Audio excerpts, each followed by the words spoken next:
Many of the experts at the Wilton Park Food Conference believe that it is vital that world food production double over the next 30 years. According to this agricultural expert, it's the only way for world to feed the world, with the predicted population increasing to 9 billion by the mid-2040s.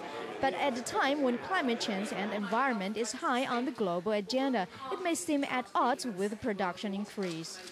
We need to change technologies. We have many technologies that will move us in the right direction, but we will need some new technologies, but they've got to be environmentally sustainable, and we need to have some new practices where we bring together indigenous and traditional knowledge with knowledge from universities. We need to put the farmer in the middle.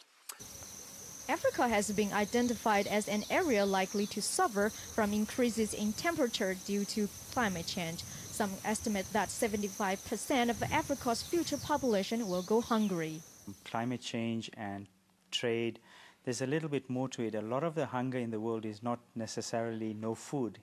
It's the ability to buy food. I think the biggest problem we have in Africa at the moment, apart from climate change, is poverty.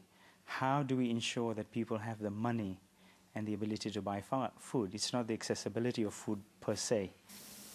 David Stevenson from the World Food Program says natural disasters did not start with climate change and emphasizes that it's more important to build on lessons learned in the past to help people in flooded or drought areas to produce food despite natural disasters. What we need to do is build on lessons learned, bring in programs to, for example, raise schools and houses in areas where there's excessive flooding.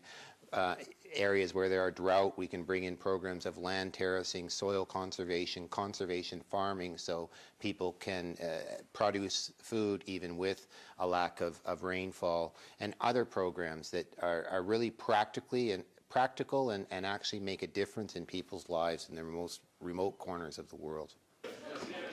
The three-day conference offers a chance for leading scientists and experts from all over the world to discuss controversial subjects such as genetically modified crops, biofuels, financial crisis, and political change.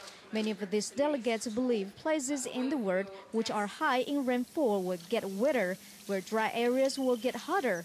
Production is likely to increase in countries which already have high output, but speakers here warn that the increase may not meet the ever-hungry world demand.